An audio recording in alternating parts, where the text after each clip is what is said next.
I first saw Elias at the old mill pond in Willow Creek on a crisp September afternoon in 2023.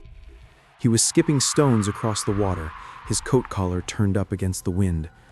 The air smelled like wet leaves and distant wood smoke. I had gone there to clear my head after a long shift at the diner. He turned, smiled, and asked if I knew why the pond never froze solid in winter. His voice was soft, like a whisper from another room. Something in his eyes pulled me in, not just the green flecks, but the way he seemed to see right through my tiredness. We talked about nothing much, but it felt like everything. He walked me home that day. I felt a spark, but also a chill when his hand brushed mine. It was colder than it should have been. Elias worked odd jobs around town, fixing fences or hauling wood. He never talked about family or where he came from. I liked that mystery at first, but doubts crept in. My friend Clara warned me he seemed too quiet, like he carried secrets. And there was that scar on his wrist, thin and white, like an old rope burn. He laughed it off when I asked. Work kept me busy. I wanted a steady life, maybe save enough to leave Willow Creek someday. Elias talked of traveling, seeing places I'd only read about. Still, we kept meeting. Walks by the pond, coffee at my place. Each time, that subtle unease, a faint echo in his laugh, like it bounced off empty walls. I pushed it aside. Love doesn't come easy in a small town. One night in early October, we sat on my porch under a harvest moon. Elias took my hand and said he had to tell me something. His parents had died young in a house fire. He'd been wandering since. I shared my own loss. My brother, gone in a car accident years back. We cried a little, held each other. He promised he'd stay, build a life here with me. We sealed it with a kiss. It felt like crossing a bridge I'd never turned back from. For a few weeks, everything glowed. We carved pumpkins together one evening, the kitchen filled with the sweet, earthy scent of their insides. Elias laughed as seeds stuck to his fingers. We danced slow in the living room to an old radio song. His arms around me felt safe, warm.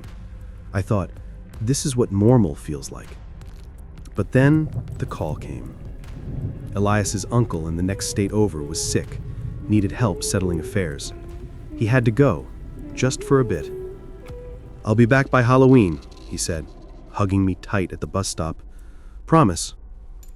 I nodded, but my stomach twisted. That scar on his wrist, it seemed paler in the gray light. He left on a rainy morning. The bus pulled away, and the town felt emptier. Days passed. I worked my shifts, came home to quiet rooms. His jacket still hung on the hook, smelling faintly of pine. Halloween approached. I decorated the porch with lights, bought candy, but no calls, no letters. Worry gnawed at me. Then on October 30th, a knock at the door. A sheriff from out of town. Elias had been in an accident, his car off the road into a ravine, dead on impact. I collapsed right there. It didn't make sense. He took the bus. Why a car? They said he'd borrowed it from his uncle. But the uncle? No record of him. The sheriff left, apologetic. Grief hit like a wave. I couldn't eat, couldn't sleep. Nights I'd stare at the ceiling, hearing faint footsteps in the hall. At first I thought it was the wind, but then the smells started. Wet leaves, wood smoke, like that first day at the pond. I found his jacket moved one morning, draped over the chair instead of the hook. Whispers came next, soft, like his voice, but from empty corners. Back by Halloween. I barricaded the door, told Clara I was fine, just mourning. But inside, terror built. One night I woke to cold air. The window open, though I'd locked it. Footsteps again, closer. I grabbed a flashlight, searched the house. In the mirror, a shadow moved, not mine. His scar. I remembered it now, clearer. Not a rope burn. Like something had clawed him. Halloween dawned gray and cold. I stayed inside, curtains drawn, candy bowl untouched. As dusk fell, a knock. I froze. It came again, insistent. I opened the door a crack. No one there, but on the porch, a single stone from the pond. Inside, the whispers grew louder. I'm back. I slammed the door, heart pounding. The rooms felt smaller, shadows longer. All night, silence pressed in. Then a creak from the bedroom. I went, trembling. The bed was empty, but the pillow, indented, like someone had just lain there. His smell lingered, pine, smoke, cold. I sat on the floor, sobbing. Love twisted into something dark, pulling me under. Days blurred. I stopped going out. Food rotted in the fridge. Clara came by, worried. I told her fragments, the accident, the whispers. She said it was grief, suggested a doctor. But I knew. Elias hadn't left, not fully. Nights worsened. Footsteps circled the bed. A hand brushed my cheek, icy. I found old newspapers in the attic, a fire in 1998, not far from here. A man named Elias, trapped inside, died screaming. But that was 25 years ago. My Elias? Impossible. Yet the scar matched the photo, burns from trying to escape.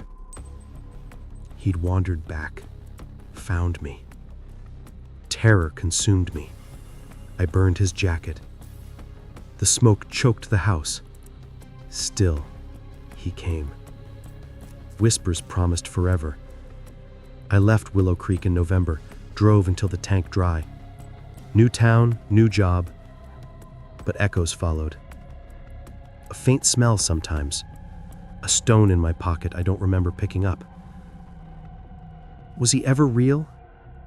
Or just a memory I conjured? And yet on quiet nights, I wonder if he'll find me again.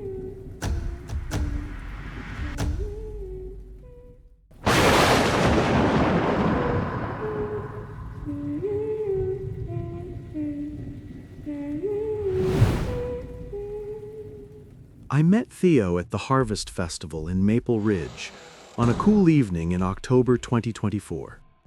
He was helping stack hay bales for the kids' maze, his sleeves rolled up. The air carried the sharp scent of cinnamon from nearby donuts. I had wandered over after volunteering at the pie booth. He offered me a hand up onto a bale, grinning. His laugh hooked me, not loud, but warm, like it filled a quiet space I'd carried too long. We chatted about the town's apple cider tradition. I felt drawn to his easy way, as if he understood loneliness without words. But doubts came quick. Theo was just passing through, fixing up old barns for cash before moving on. My job at the library kept me rooted here, dreaming of writing my own book someday. Friends like Nora said he seemed off, too charming for a drifter. And there was that faint whistle he made sometimes, like wind through a cracked window, even indoors. Still, we met for walks. Intimacy built slow, shared coffees, stories of our pasts. I ignored the unease, focused on my goals. One rainy night, we sat by the fire in my cabin. Theo pulled out a small box, said it was time to be honest. He'd lost someone close years back in a storm. It left him wandering. I told him about my parents' divorce, how it made me guard my heart. We wrote our promises on paper, simple vows to stay, to build something real. We buried them under the old oak in my yard as a ritual. His hand on mine in the dirt felt final, like sealing a door behind us. For a brief time, joy settled in. We spent a sunny afternoon picnicking by the river, the water murmuring soft. Theo fed me grapes, his touch light and sure. Laughter echoed. The air smelled fresh, like new leaves. I let myself believe in us. Then the storm hit. Halloween Eve, winds howled through Maple Ridge like that whistle he'd make. Theo went out to secure the shed. A branch crashed through the window. Glass shattered. He rushed in but slipped on the wet floor, hit his head hard on the stone hearth. Blood pooled slow. I called for help, but the lines were down. He whispered my name, then went still. Panic choked me. The whistle, now I heard it in the wind, constant, like a call from somewhere else. I buried him quick, per his old family custom he'd mentioned once, but grief twisted inside. Nights, I'd hear digging sounds from the yard. At first, I blamed the rain, but the soil under the oak looked disturbed, clumps fresh. Whispers started, soft vows, our words from empty rooms. Stay, build. I locked doors, drew curtains. Denial hit. Maybe he'd survived, faked it. But the grave stayed shut. Then rage. I dug up the vows one midnight. The paper was damp, ink smeared, but something else. A bone fragment. Not from the box. His whistle echoed louder from the shadows. Cold drafts followed me like breath on my neck. Obsession grew. I stopped eating, paced the cabin. Silence weighed heavy one evening. No wind, no sounds. Just a shadow in the mirror, shaped like him. I screamed at it, bargained in whispers. Come back, please. The room chilled. A handprint appeared on the window, fading slow. Nora came over, saw my state. I told her bits, the accident, the noises. She urged me to leave, get help. But I couldn't. Love held me, warped into fear. The yard's dirt shifted again. Footsteps thumped upstairs in locked rooms. I found the old newspaper clipping in his things. A storm in 2010. Theo listed as missing, presumed dead. Body never found. He'd come back before, now to me. Terror peaked. I burned the vows. Smoke filled the house, acrid and thick. Still he lingered. A cold embrace in bed one night. I fled at dawn. I moved to a city apartment far from Maple Ridge, started over, shelved my book dreams. Echoes fade slow. A faint whistle sometimes in the vents. And on Halloween, I wonder if vows ever truly stay buried.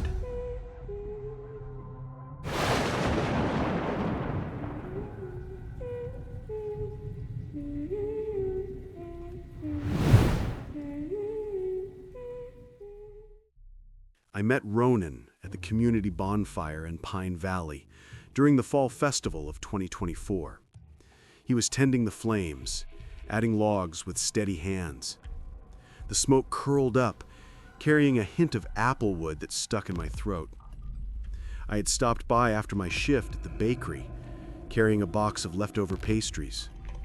He noticed, offered to share one by the fire. His quiet nod drew me in, like he knew the weight of carrying things alone. We talked about simple stuff, like the town's tradition of carving lanterns from gourds. I felt a pull, deeper than looks. He seemed to ease the ache I'd ignored for years. But hurdles showed up fast. Ronan lived on the outskirts, in an old cabin, rarely came to town. My life was steady, saving for a trip abroad, focusing on my drawings. My friend Lena said he kept to himself too much, like he hid from people. And there was that odd hum he made sometimes, low and distant, like an echo from a well. Intimacy snuck in anyway.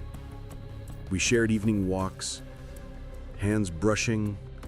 I sketched him once, ignoring the unease. One crisp night, we sat on his porch, under strung lights. Roman confessed he'd lost his way after a bad breakup years ago. Swore he'd never let anyone close again. I opened up about my fear of being left behind from childhood moves. We made a pact, tied ribbons around our wrists, a quiet ritual from his family's old ways. His eyes locked on mine. It felt binding, like stepping off a ledge. Happiness bloomed brief. We spent a lazy Sunday in my kitchen, baking bread. The yeast smelled warm, dough soft under our fingers. He kissed my forehead. Laughter filled the room. For that moment, worries melted away. Halloween arrived with fog rolling in. Ronan suggested masks for the town party. His idea, to blend in. But that hum returned, louder in my ears. We danced under strung lanterns. Then dizziness hit. I stepped away, into a quiet alley. Looked in a shop window, mask still on. My reflection stared back. But behind the mask's eye holes, Ronan's face, pale and watching. I ripped it off. Normal again. Shook it off as a trick of light. Grief crashed later. Ronan vanished that night. Search parties found nothing. Lena said maybe he ran like drifters do. But nights brought the hum, low from corners. I denied it. Work fatigue, I told myself. Then smells. Applewood smoke in empty rooms. Footsteps paced outside my door, stopping when I looked. I bargained in silence. "Come back," I whispered to shadows. Rage built. Why leave without a word? Obsession took hold. I wore the mask again, staring in mirrors. His face flickered, eyes pleading. Cold touched my skin, like fingers tracing my back. A closed door rattled one dawn, unlocked from inside. I found his old photo in my drawer, face gaunt like the one in the mask. The hum swelled, surrounding me. Lena dragged me to the library. We dug up records. A drowning in 2005, Ronan listed, body lost in the river. That hum? Witnesses heard it before the accident. He'd returned somehow, through me. Horror peaked. I smashed the mask. Shards cut my hands, but the face lingered in dreams. I left Pine Valley in winter, settled in a noisy city. Drawings gathered dust now. Still, on foggy nights, I hear a faint hum. And I avoid mirrors, wondering whose face waits behind mine.